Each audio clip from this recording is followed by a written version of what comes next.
जी good evening class. Good evening sir. कैसे हैं? Evening sir. अच्छे हैं। Very good evening. एनु क्या हाल है? सब ठीक है, आप बताएं कैसे हैं? जी एकदम मस्त, बढ़िया, फैंटास्टिक।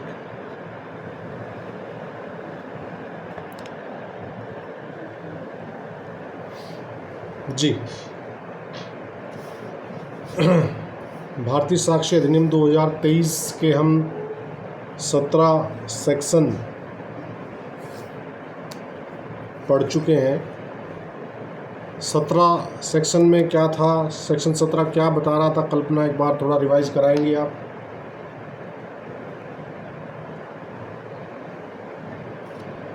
धारा 17 उन व्यक्तियों द्वारा स्वीकृति जिनकी बात के पक्षकार के विरुद्ध साबित की जाती है। मतलब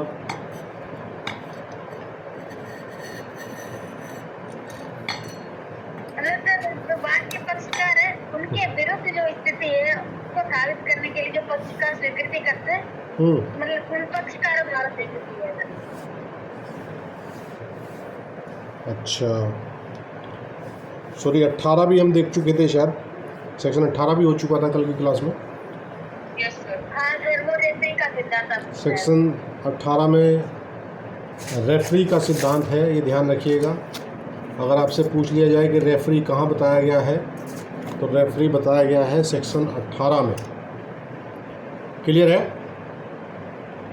जी सर। जी सर। सेक्शन 19 बात कर रहा है proof of admissions against persons making them and by और ऑन दियर बिहाफ। स्वीकृतियों का उन्हें करने वाले व्यक्तियों के विरुद्ध, ठीक है, और उनके द्वारा या उनकी ओर से साबित किया जाना, ठीक है। ये कह रहा है admissions are relevant and may be proved as against the person who makes them or his representative in interest, but they can not be proved by or on behalf of the person who makes them or by his representative in interest except in the following cases namely। देखिए धारा 19 कह रहा है कि स्वीकृतियां उन्हें करने वाले व्यक्ति के या उसके हित प्रतिनिधि के विरुद्ध सुसंगत हैं। आप जो स्वीकृति करेंगे वो आपके विरुद्ध या आपके हित प्रतिनिधि के विरुद्ध रिलेवेंट होंगी। स्वीकृतियां आपके विरुद्ध सुसंगत होंगी, ना कि आपके पक्ष में। पक्ष में और विरुद्ध से क्या समझ रहे हैं आप? जी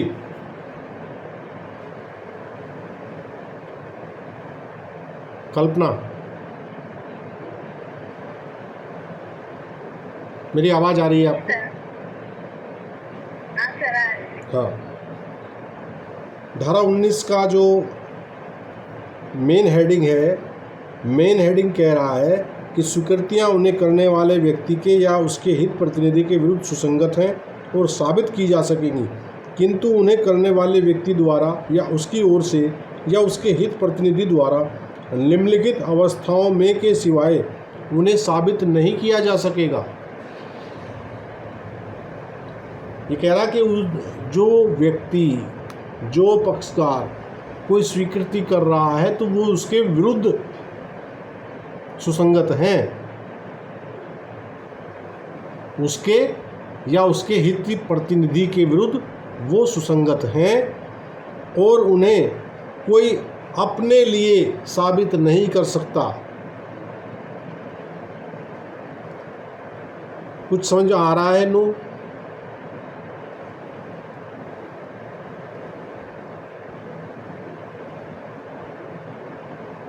एनु,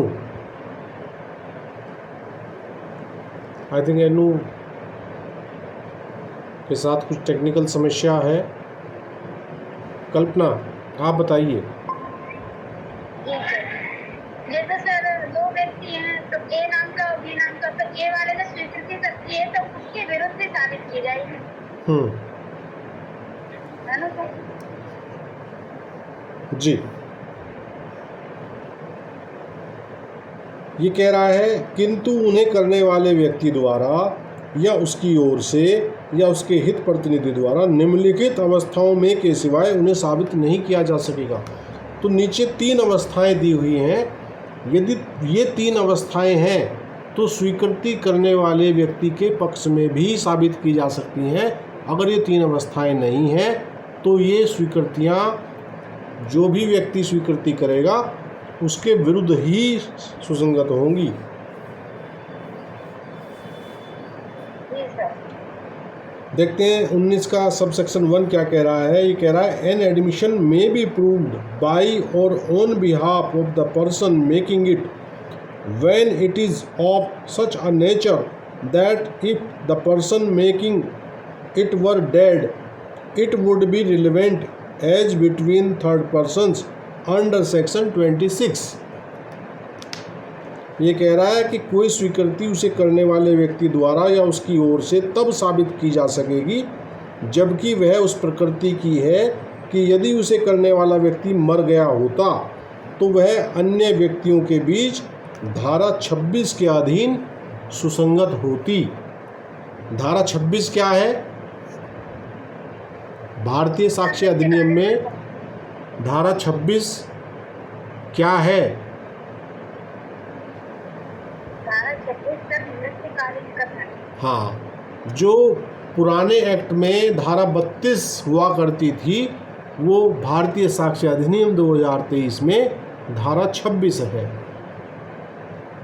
तो पहली शर्त क्या है कि कोई ऐसी स्वीकृति है कि यदि उसे करने वाला मर गया होता तो वो थर्ड पर्सन के बीच सुसंगत होती धारा 26 के अनुसार।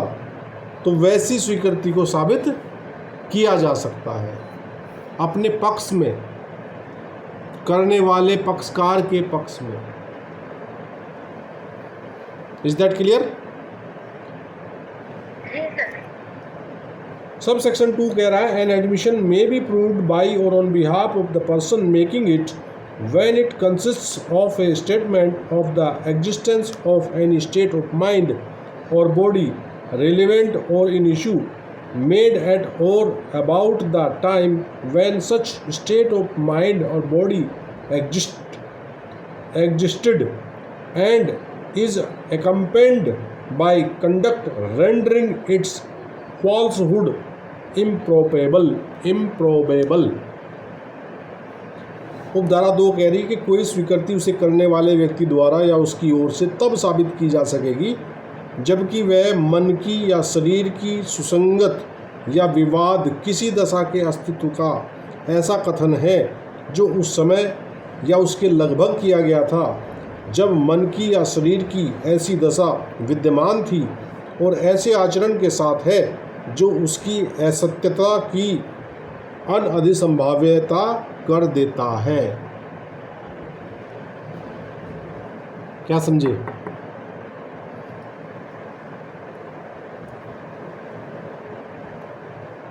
जी, इस कथन में धारा 12 अप्लाई होगी। जी, जहाँ मन की दशा है ना। और इसका तीसरा हिस्सा भी पढ़ लेते हैं, फिर इसके इलिस्ट्रेशन देखेंगे। इलिस्ट्रेशन से ये धारा क्लियर होगी आपको। 3 कह रहा है an admission may be proved by or on behalf of the person making it if it is relevant otherwise than as an admission. कोई स्वीकृति उसे करने वाले व्यक्ति द्वारा या उसकी ओर से साबित की जा सकेगी यदि वह स्वीकृति के रूप में नहीं किंतु अन्यथा सुसंगत है। तो यदि कोई कथन स्वीकृति के रूप में तो सुसंगत नहीं है और स्वीकृति के नेचर का वो कथन है, लेकिन वो स्वीकृति के रूप में तो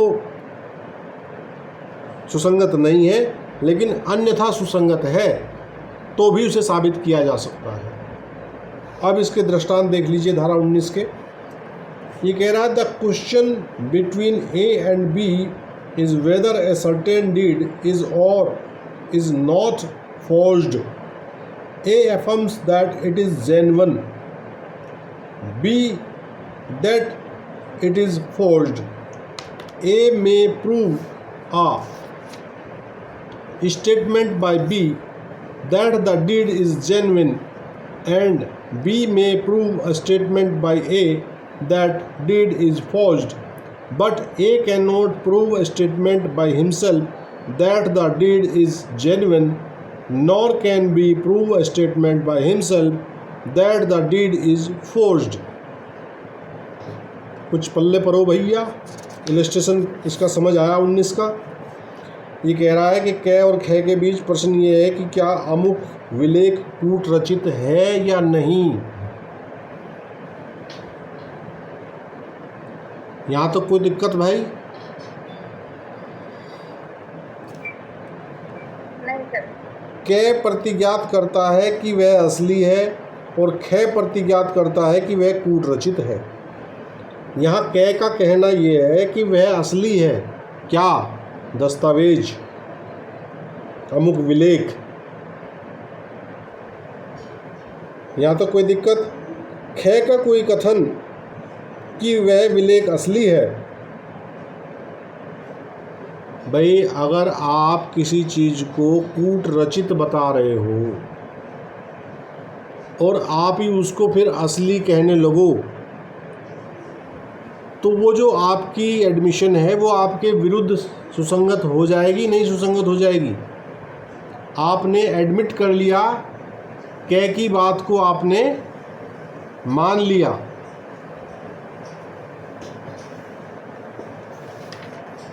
कै साबित कर सकेगा तथा कै का कोई कथन कि विलेख कूट रचित है। जो आदमी दावे में ये लिख के आ रहा है, ये कह के आ रहा है कि जो विलेख है वो जेन्युइन है, यदि वो किसी स्तर पे ये कहे कि ये तो विलेख कूट रचित है, तो वो उसका एडमिशन उसके विरुद्ध पढ़ा जाएगा, उसके विरुद्ध सुसंगत हो जाएगा। क्या समझे? किंतु कै अपना यह कथन कि विलेख असली है साबित नहीं कर सकेगा और नहीं खे अपना यह कथन कि विलेख कूट रचित है साबित कर सकेगा।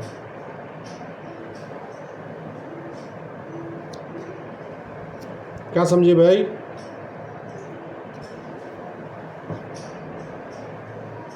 हेनु मतलब सर अपने द्वारा चाहे वो कथन साबित नहीं कर सकते, लेकिन विरोधी पक्ष साबित कर सकता है। विरोधी पक्ष जो है, आप अगर किसी चीज़ को एडमिट करेंगे, अपने खिलाफ एडमिट करेंगे, तो दूसरा व्यक्ति उसे साबित कर देगा कि देखिए आपने तो खुद ही ये स्वीकार किया है। भाई आप मान लीजिए ए नामक व्यक्ति और बी नामक व्यक्ति के बीच क्या विवाद है। ए कह रहा है कि बी ने जो नौकरी लगाते वक्त अपनी मार्कशीट दी थी वो फर्जी है।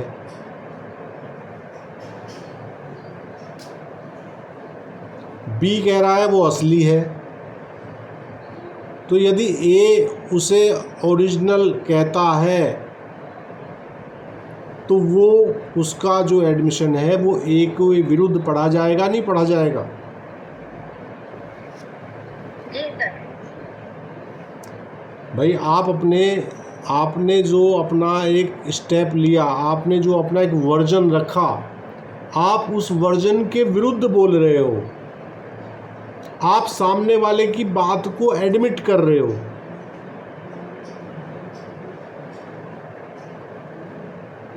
हाँ जी,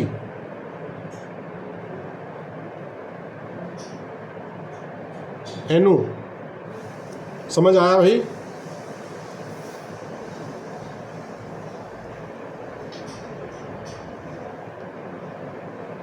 एनु की आवाज़ नहीं आ रही है। एनु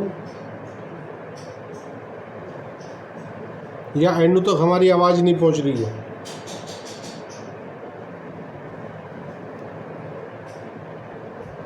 चलिए अगला इलस्ट्रेशन देखते हैं। इलस्ट्रेशन बी है इसका, ये कह रहा है A the captain of a ship is tried for casting her away. Evidence is given to show that the ship was taken out of her proper course.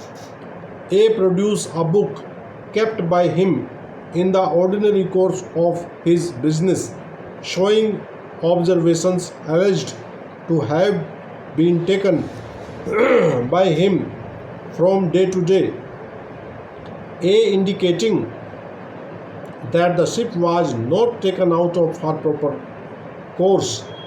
A may prove these statements because they would be admissible between third parties if he were dead under clause B of section 26.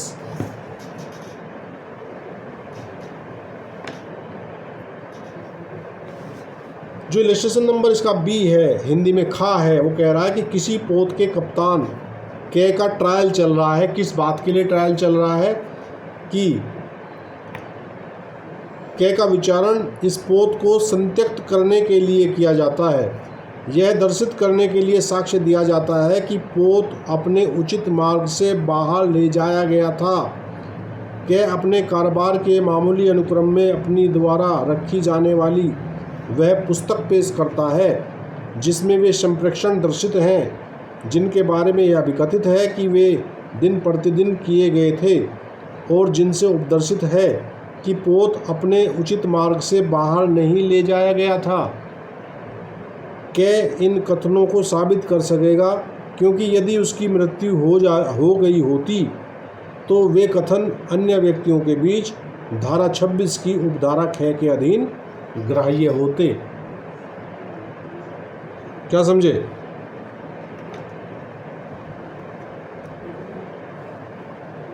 भाई एक book maintain की जाती है पोत के ऊपर, उसे आप वहाँ की जनरल डायरी कह सकते हैं, जीडी कह सकते हैं।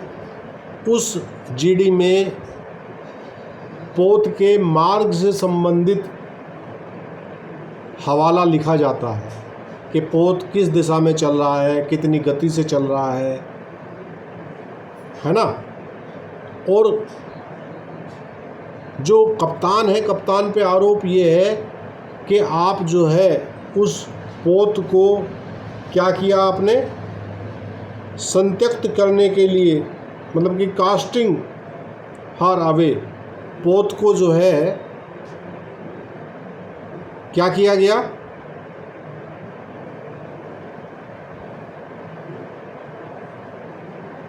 तो वहाँ वो जो उसने जीडी अपनी जो डायरी मेंटेन की हुई थी वो डायरी प्रस्तुत कर सकता है। वो डायरी में एडमिशन उसी का है।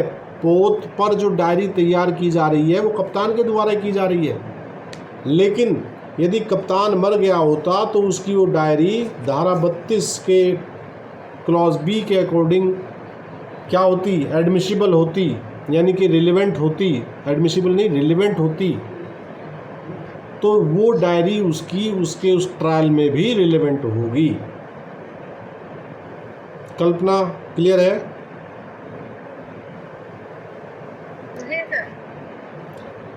सी कह रहा है A is accuse of a crime committed by him at Kolkata. He produces a letter written by himself and dated at Chennai on that day and bearing the Chennai postmark on that day.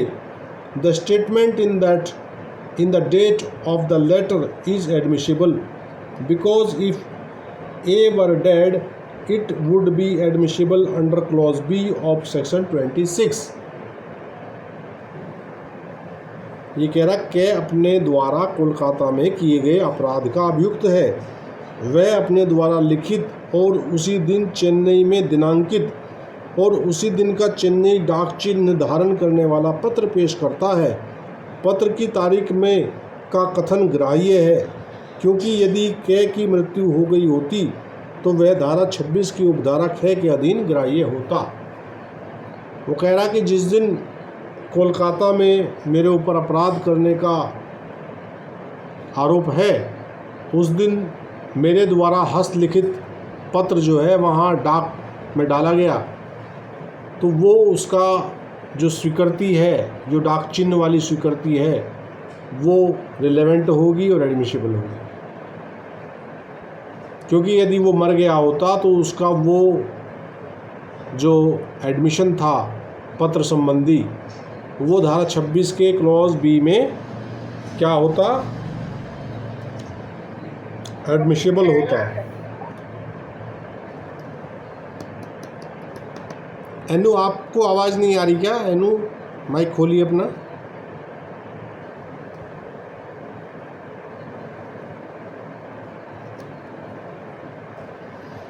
कुछ तकनीकी कारण है शायद एनु के पास। हाँ जी, mic तो खुल रहा है लेकिन आवाज़ नहीं आ रही आपकी। कोई बात नहीं, चलिए अगला देखते हैं। जी, आपकी आवाज़ कुछ डिले आ रही है क्या? सर बहुत देर, हाँ मतलब सर आप बोल पहले रहे हैं और आवाज़ हम तक बहुत देर में आ रही है। अच्छा, साउंड आपका वीडियो से मैच नहीं कर रहा, मतलब पता नहीं चल रहा हमें। लो वीडियो बंद कर देते हैं जी। सर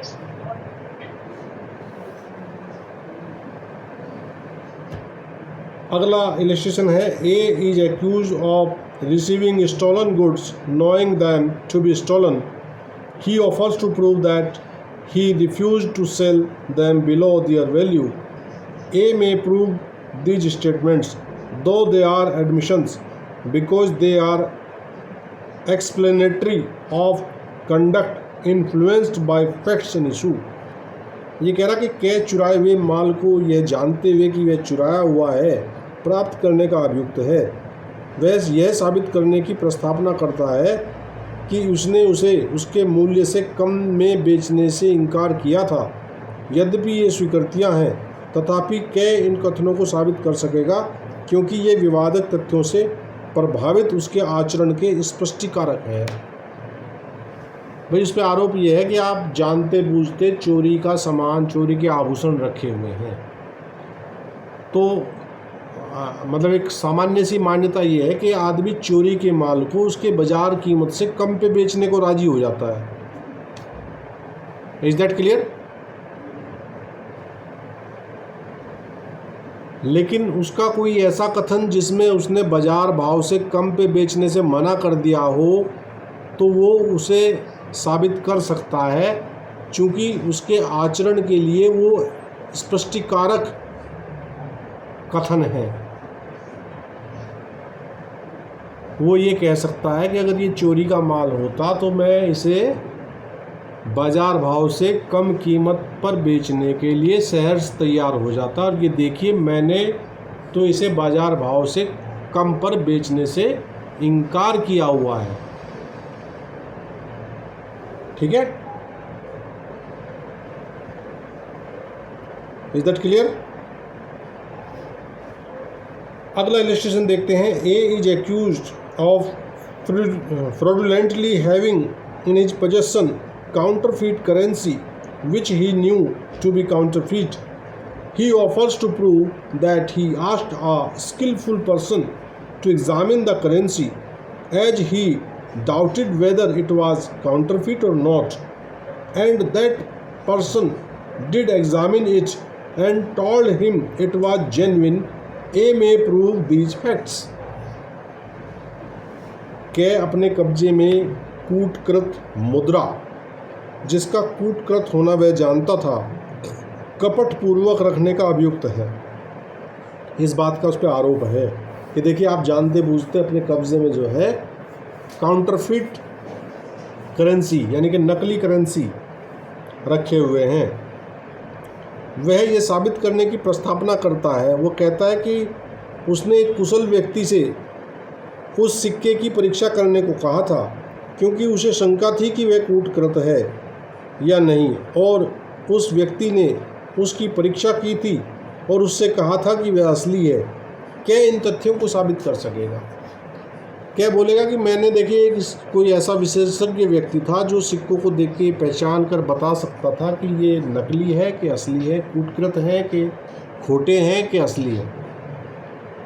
और उस व्यक्ति ने उसे, जिस पर ये भरोसा किया जाता है कि ये सिक्कों के बारे में जानकारी रखता है और सिक्कों की जेन्युइननेस के बारे में उसकी राय महत्वपूर्ण हो सकती है, और उसने अपनी उस सिक्के को जांच कर अपनी ये राय दी थी कि सिक्का जेन्युइन है, तो वो उस बात को साबित कर सकता है कि देखिए मैंने तो ये इसका परीक्षण एक कुशल व्यक्ति से कराया था जिसे सिक्कों की पहचान है।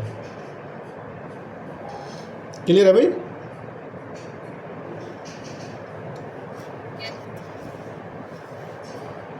सेक्शन 20 कह रहा है when oral admissions as to contents of documents are relevant. दस्तावेजों की अंतर्वस्तु के बारे में मौखिक स्वीकृतियां कब सुसंगत होती हैं? दस्तावेजों के कंटेंट के बारे में। कंटेंट क्या होता है? जो दस्तावेज में लिखत है, जो बात लिखी हुई है वो उसकी कंटेंट है, अंतर्वस्तु है। कोई दस्तावेज है उसके अंदर जो लिखत है, जो लिखी हुई बातें हैं, वो उसकी कंटेंट है। तो उसके बारे में मौखिक स्वीकृतियां कब सुसंगत है, इस बारे में धारा 20 बात कर रही है। धारा 20 कह रही है oral admissions as to the contents of a document are not relevant unless and until the party proposing to prove them shows that it is entitled to give secondary evidence of the contents of such document under the rules hereinafter contained, or unless the genuineness of a document produced is in question। ये कह रहा है कि किसी दस्तावेज की अंतर्वस्तु के बारे में मौखिक स्वीकृतियां तब तक सुसंगत नहीं होती। ध्यान रखिएगा, नेगेटिव में बात बता रहा है। कब तक नहीं होती? यदि और जब तक उन्हें साबित करने की प्रस्तावना करने वाला पक्षकार यह दर्शित न कर दे कि ऐसी दस्तावेज की अंतर्वस्तुओं का द्वितीयक साक्ष्य देने का वह एतस्मिन पश्चात दिए हुए नियमों के अधीन हकदार है, या जब तक पेश की गई दस्तावेज का असली होना प्रश्नगत ना हो।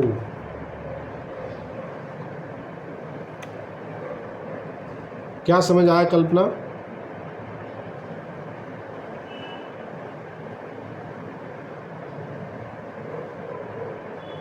नहीं जो समझ नहीं आया जी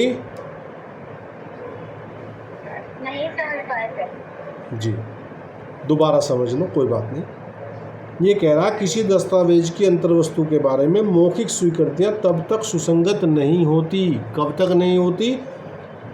यदि और जब तक उन्हें साबित करने की प्रस्तावना करने वाला पक्षकार, मतलब कि जो पक्षकार ये कह रहा है, जिसने ये प्रपोज किया है कि इसके जो कंटेंट हैं वो मौखिक रूप से साबित किए जाएंगे, कर रहा हूँ मैं, उसे ये साबित करना पड़ेगा कि जो वे दस्तावेज हैं उसकी अंतर्वस्तुओं का द्वितीयक साक्ष्य देने का वह एतस्मिन पश्चात दिए हुए नियमों के अधीन हकदार है। देखिए, जब हम सेकेंडरी एविडेंस पढ़ेंगे, प्राइमरी एविडेंस, सेकेंडरी एविडेंस जब हम पढ़ेंगे, वहाँ कुछ शर्तें बताई जाएंगी। उन शर्तों का पालन करने पर ही आप किसी दस्तावेज का सेकेंडरी एविडेंस दे सकते हैं, अन्यथा नहीं। तो यदि वो उन नियमों के तहत वो व्यक्ति सेकेंडरी एविडेंस दाखिल करने का हकदार है, तो वो उस दस्तावेज के कंटेंट की मौखिक स्वीकृतियां साबित कर सकता है।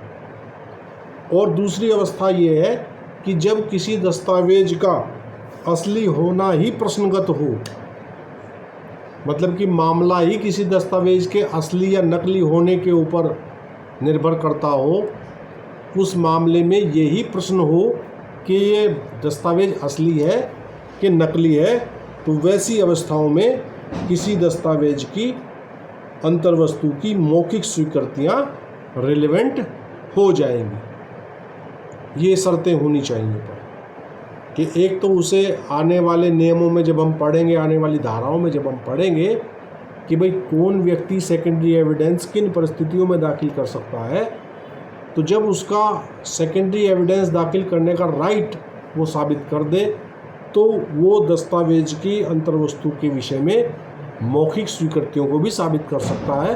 और दूसरी अवस्था ये है कि यदि उस मामले में उस दस्तावेज का असली होना ही प्रश्नगत हो कि वेदर दिस इज जेन्युइन और नॉट, तो इन अवस्थाओं में दस्तावेज की अंतर्वस्तु के बारे में मौखिक स्वीकृतियाँ रिलेवेंट हो सकती हैं।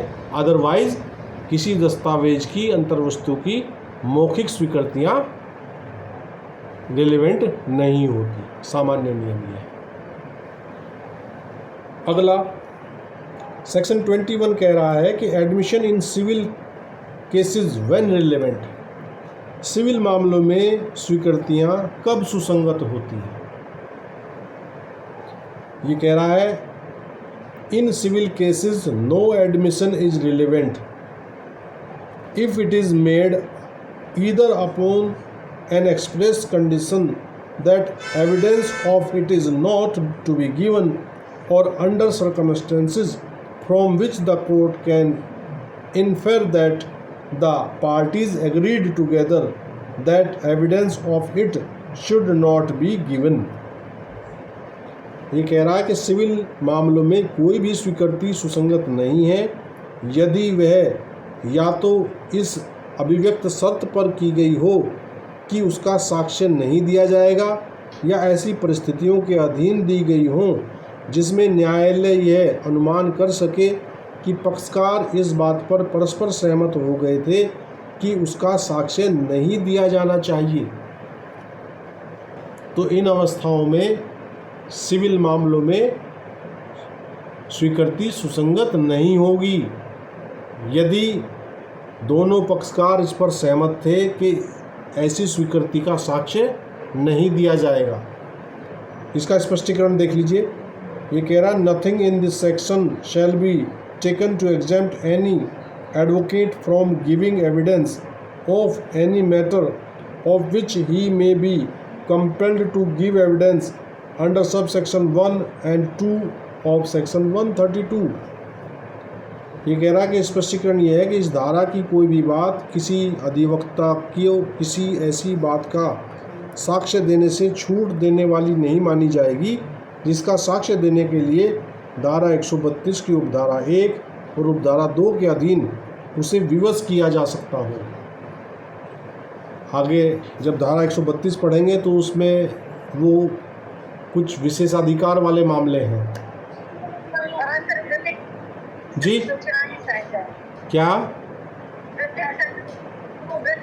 हाँ हाँ बिल्कुल बिल्कुल, वो प्रिविलेज्ड लोग हैं। वहाँ एक चैप्टर आएगा जहाँ पति पत्नी आएगी, राज्य सरकार आएंगी, है ना, एडवोकेट आएंगे, उनके क्लर्क आएंगे, है ना, वो 132 में जब पढ़ेंगे तो यहाँ स्पष्टीकरण ये कह रहा है कि यदि वहाँ कंपेल किया जा सकता होगा तो ये धारा 21 जो है उस कंपल्सन से बहाल नहीं करेगी एडवोकेट को।